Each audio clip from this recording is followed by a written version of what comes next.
The rain-slicked streets of Portland gleamed under the streetlights, reflecting the ache in Caleb's chest as he stood outside the old jazz club. 7 years ago, this was their place. His and Ezra swear they'd laughed over cheap whiskey and danced to soulful saxophone riffs until dawn. Now, the neon sign flickered like a dying heartbeat, and Caleb's breath caught as he saw him, Ezra, leaning against the brick wall, his dark eyes locking onto Caleb's with a fire that hadn't dimmed. "Caleb," Ezra said, his voice low, almost drowned by the rain. "I never stopped loving you." The words hit like a punch, unraveling years of silence, 3 years of absence, and a wound Caleb thought had scarred over. He wanted to scream, to demand answers. Where had Ezra been? Why had he vanished without a word after their last fight, leaving Caleb to drown in questions? But all he could do was stare, his heart pounding as Ezra stepped closer, rain dripping from his leather jacket. "Prove it," Caleb whispered, his voice breaking. "Prove you didn't forget me." 7 years earlier, Caleb Nguyen and Ezra Brooks were inseparable. Caleb, a Vietnamese-American barista with dreams of opening his own cafe, had a smile that could light up the grayest Portland day. Ezra, a black photographer with a restless spirit, captured the world through his lens. But his favorite subject was always Caleb: his laughter, his quiet moments, his everything. They met at a community art fair, where Ezra's photos of Portland's hidden corners drew Caleb in. Their first date was a midnight hike to Multnomah Falls, where they kissed under the mist, promising forever, but forever fractured. For years ago, a fight over Ezra's wanderlust and Caleb's need for stability drove a wedge between them. Harsh words were exchanged. Ezra called Caleb clingy. Caleb accused Ezra of running from commitment. Ezra stormed out, and Caleb waited. Days turned to weeks, then years. Ezra was gone, his phone disconnected, his social media silent. Caleb rebuilt his life, opening a small cafe called Moonlit Brew. But the emptiness lingered. He dated others, but no one filled the space Ezra left. Now, Ezra was back, claiming love that never faded. Caleb's hands trembled as he led Ezra inside the club, the familiar scent of whiskey and cedar grounding him. The band played a slow, mournful tune, and Ezra's eyes never left him. "I didn't leave because I stopped loving you," Ezra said, sitting across from Caleb in a dim booth. "I left because I was scared I'd ruin you." Caleb's jaw tightened. "You did ruin me, Ezra. You disappeared. 3 years. No word. I thought you were dead." His voice cracked, and he hated how vulnerable he sounded. Ezra reached for his hand, but Caleb pulled back. "You don't get to waltz back in and say you love me. Where were you?" Ezra's face crumpled, and for the first time, Caleb noticed the lines etched around his eyes, the weight of something unspoken. "I was in New Orleans," Ezra said finally. "After our fight, I spiraled. I took a job shooting a documentary, but I got caught up with people who weren't good for me. I wanted to come back, but I thought you'd moved on. I thought you were better off." Caleb's chest tightened. "You don't get to decide that for me." He stood, needing air, needing space.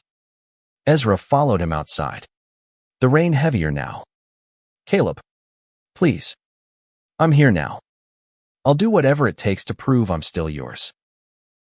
The words stirred something deep in Caleb: hope, anger, love, all tangled together. He wanted to believe Ezra, but trust was a fragile thing, shattered by years of silence. "Meet me at Moonlit Brew tomorrow," Caleb said, his voice firm. "Start proving it." The next day, Caleb stood behind the counter of his cafe, the aroma of fresh coffee grounding him as customers bustled in.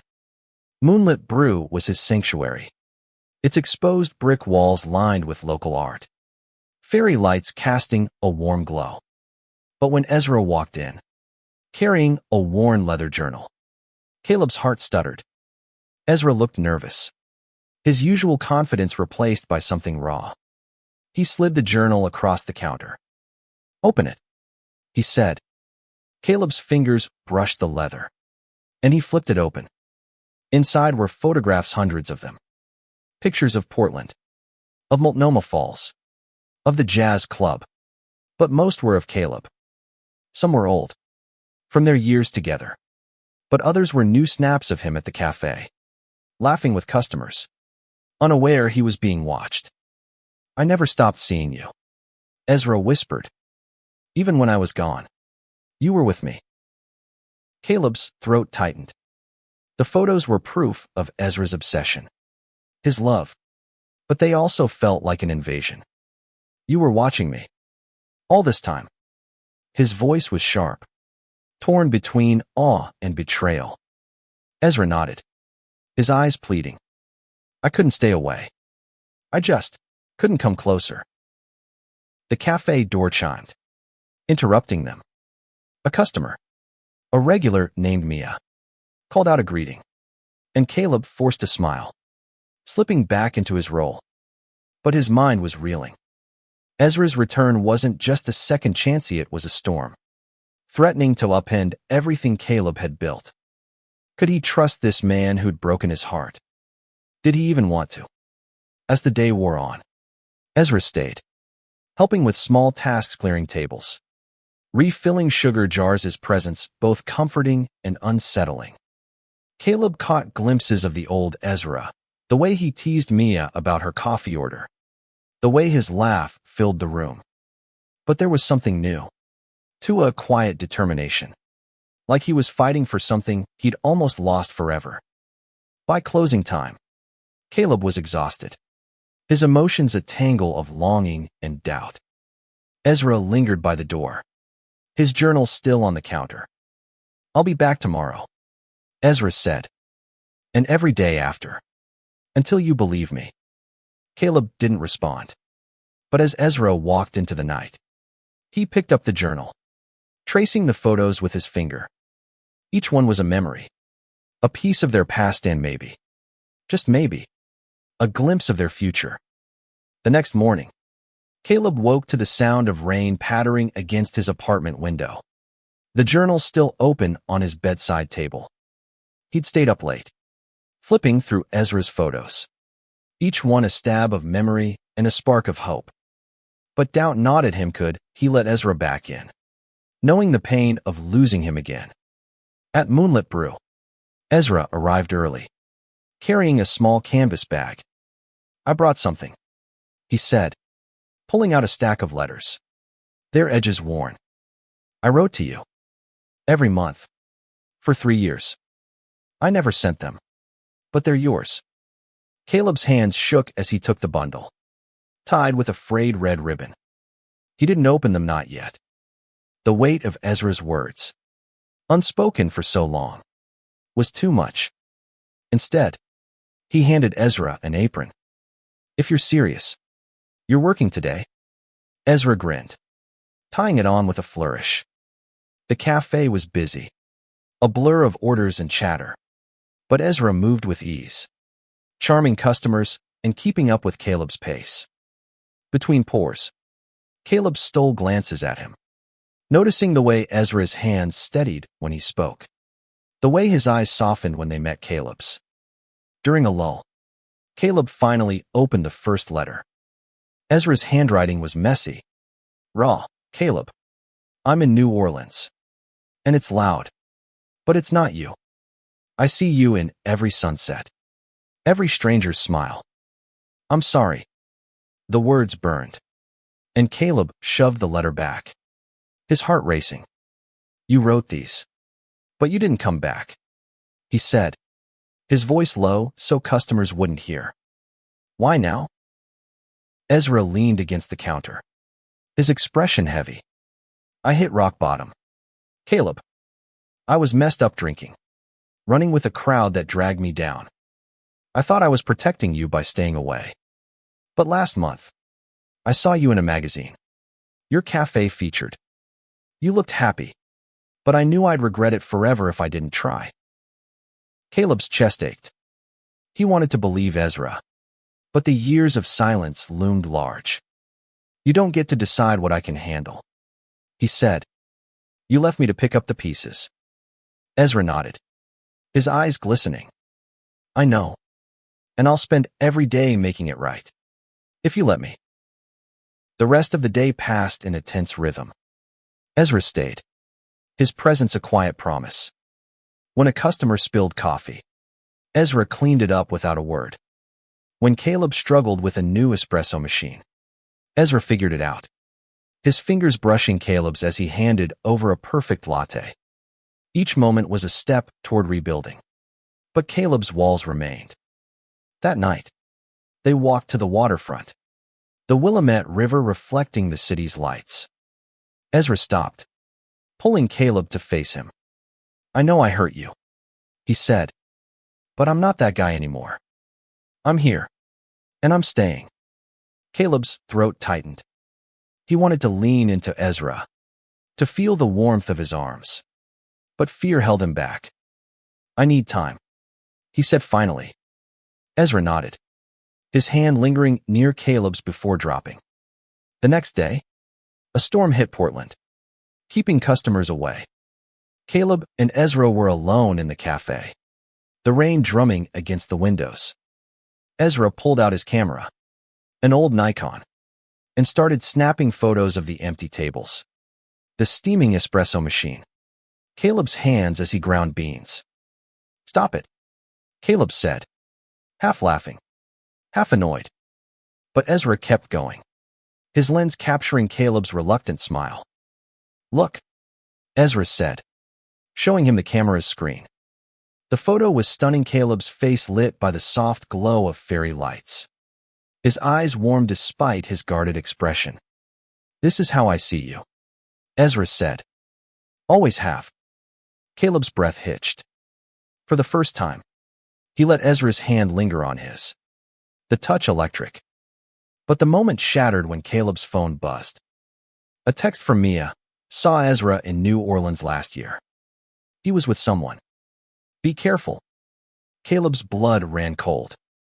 He turned to Ezra, his voice sharp. Were you with someone else? Ezra's face fell, guilt flashing in his eyes. It wasn't like that, he started. But Caleb cut him off. Tell me the truth. Now. Ezra exhaled, running a hand over his face. There was someone. Yeah. A guy named Leo. But it wasn't love. Caleb. It was me trying to forget you. And it didn't work. I ended it before it began. Caleb's fists clenched. The idea of Ezra with someone else cut deeper than he expected. Get out, he said, his voice shaking. Ezra hesitated, then left, the cafe door slamming behind him. Alone, Caleb sank to the floor, the letters scattered around him. He opened another, reading Ezra's words, I'm lost without you. Caleb, I don't know how to come home. Tears fell as Caleb realized he still loved Ezra. But trust was a chasm they might never cross. Outside, the storm raged, mirroring the chaos in his heart. Caleb didn't sleep that night. The letters lay scattered across his apartment floor, each one a confession of Ezra's love, his regrets, his pain. But Mia's text haunted him, painting Ezra's absence in a new light. Had Ezra been running from him or toward someone else? The question gnawed. And by morning, Caleb's resolve hardened. He needed answers, not just words. At Moonlit Brew, the storm had passed, leaving a crisp autumn chill. Ezra didn't show, and Caleb hated the pang of disappointment that followed. He busied himself with the cafe, but his thoughts kept drifting to Ezra's laugh, his touch, the way he'd looked at Caleb like he was the only thing that mattered. By noon, Caleb couldn't stand it. He grabbed his jacket and drove to Ezra's last known address, a small studio near the Pearl District. Ezra answered the door, his face pale, eyes red-rimmed. You didn't come to the cafe? Caleb said, his voice sharper than intended. Ezra stepped aside, letting him in. The studio was sparse, filled with camera equipment and stacks of photos. Many of Caleb. I thought you needed space, Ezra said. After last night. I need the truth. Caleb interrupted. About Leo. About everything. Ezra sank onto a worn couch, gesturing for Caleb to sit. He didn't. Ezra's voice was steady but raw. Leo was a mistake. I was drunk, lonely, and he was there. It lasted a month, and I hated myself every second. I ended it because he wasn't you. Caleb's chest tightened, but he pressed on. Why didn't you call? Right. Anything. Ezra's eyes dropped. I thought you hated me. Our fight. I said things I didn't mean. And I couldn't face you. I kept moving New Orleans, Chicago, Seattle, trying to outrun the guilt. But I couldn't outrun you. Caleb wanted to scream, to shake Ezra for thinking distance was the answer. Instead, he picked up a photo from the tab Leah handed of him at the cafe, smiling at a customer. You were watching me, Caleb said. Why not come back sooner? Ezra's voice broke. I was ashamed. I didn't think I deserved you. The honesty disarmed Caleb, but it didn't erase the hurt. You don't get to decide that, he said, echoing his earlier words. You broke me, Ezra. And now you're back, expecting me to jest. What? Forget. Ezra stood, closing the distance between them. Not forget. Forgive. Let me earn it. Caleb's breath hitched as Ezra's hand brushed his arm. He pulled away, but the pull between them was undeniable. I don't know if I can, Caleb admitted. Ezra nodded, his eyes steady. Then let me try? Please. Over the next week, Ezra showed up every day at Moonlit Brew, not with grand gestures, but with quiet consistency. He fixed a leaky faucet, painted a faded wall, and brought Caleb's favorite banh mi from a food truck. Each act was a thread, weaving trust back into their frayed bond. Caleb watched, wary but softening, as Ezra became part of the cafe's rhythm again. One evening, Ezra convinced Caleb to close early and drive to the coast. They ended up at Cannon Beach, the waves crashing under a starlit sky. Ezra built a small bonfire, and they sat, the silence between them heavy but not hostile. I used to come here, Ezra said, staring at the flames.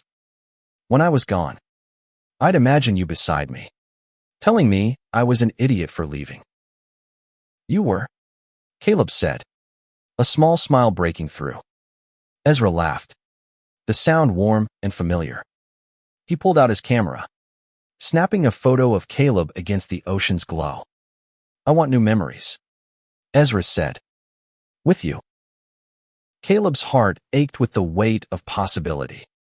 He reached for Ezra's hand, their fingers intertwining. For the first time in years, he felt the spark of their old connection. Fragile but alive. I'm not promising anything, Caleb said. But I'm here.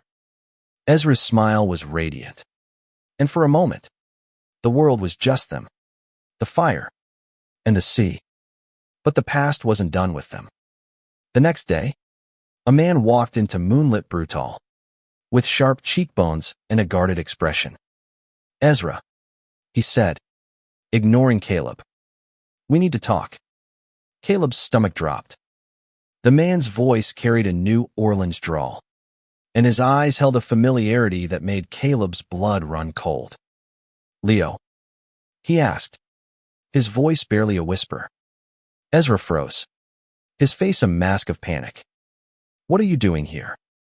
He demanded. Leo's smile was tight. You left something behind in New Orleans. Thought you might want it back.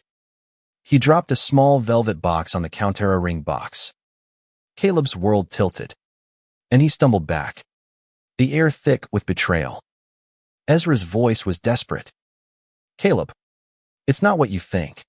But Caleb was already out the door, the ring box burning in his mind. He drove aimlessly, the city blurring through tears. Ezra had lied or hadn't told the whole truth. Was the ring for Leo? For someone else? The questions choked him, and he pulled over, his hands shaking. His phone buzzed with Ezra's texts, but he ignored them. He needed space, needed to breathe. Hours later, he found himself back at the jazz club, the place where it all began. The music was loud, but it couldn't drown out his thoughts. He loved Ezra always had, but love wasn't enough without trust. As he sat in the dim light, a figure slid into the booth across from him. Ezra, his face raw with emotion. "I'm not giving up," he said. "Not again." Caleb stared at Ezra, the jazz club's music pulsing around them. The ring box sat between them in his mind. A silent accusation. "Explain," Caleb said, his voice cold. "Now." Ezra's hands shook as he pulled the velvet box from his pocket. He opened it, revealing a simple silver band, etched with a crescent moon. "This was for you," he said. "I bought it in New Orleans. Before I met Leo. I carried it everywhere. A reminder of what I'd lost. When I left, I thought I'd never be worthy of giving it to you." Caleb's breath caught. The ring was beautiful, its design echoing the nights they'd spent stargazing. But doubt lingered. Why was Leo here? Why now? Ezra's eyes were steady, though his voice trembled. "Leo found the ring when I left New Orleans. He thought it was for him, but it never was. I told him that, and he didn't take it well. He came here to stir things up, to hurt me. I'm sorry you got caught in it." Caleb wanted to believe him, but the years of silence were a heavy weight. "You keep saying you're sorry," he said, "but words aren't enough. You left me. Ezra. You chose to stay gone." Ezra leaned forward, his voice fierce. "I was wrong. I know that. But I'm here now, and I'll keep showing up until you see I mean it." The next week was a test. Ezra didn't falter. He was at Moonlit Brew every morning, helping with deliveries, charming customers, and leaving small gifts, a sketch of Caleb's favorite flower, a playlist of their old songs. Caleb read more of the letters, each one a window into Ezra's lost years, his struggles with addiction, his guilt, his love. Slowly, Caleb's walls began to crack. One evening, Ezra invited Caleb to an art gallery opening, his first exhibit since returning. The space was filled with Ezra's photos, vibrant images of New Orleans, Chicago, Seattle. But the centerpiece was a series called Home. Every photo was of Caleb, laughing at the cafe, walking by the river, sitting at Multnomah Falls. A placard read, "For Caleb, my always." Caleb's eyes burned as he turned to Ezra. "You're relentless," he said, half laughing through tears. Ezra stepped closer, his voice soft. "I have to be. I lost you once. I won't again." Caleb let Ezra pull him into a hug, their first real embrace in years. It felt like coming home. But trust was a slow rebuild. They started small dates at the jazz club, hikes to the falls, quiet nights at the cafe. Ezra shared more about his time away, the therapy that helped him heal, the clarity that brought him back. Caleb opened up too, about the loneliness, the fear of being hurt again. Each conversation was a brick in their new foundation. 1 year later, they stood on the cliff at Cannon Beach, the same spot where they'd rekindled their spark. The Pacific roared below, and Ezra pulled out the ring box again. "I don't deserve you yet," he said, "but I'm trying. Will you keep me around while I do?" Caleb laughed, tears falling.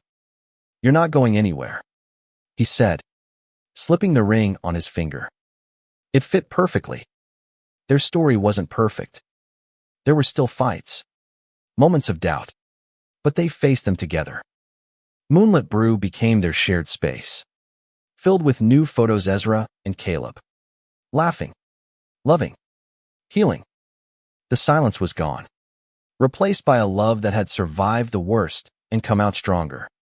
As they stood on the cliff, Caleb looked at Ezra, his heart full. "You proved it," he whispered. Ezra smiled, pulling him close.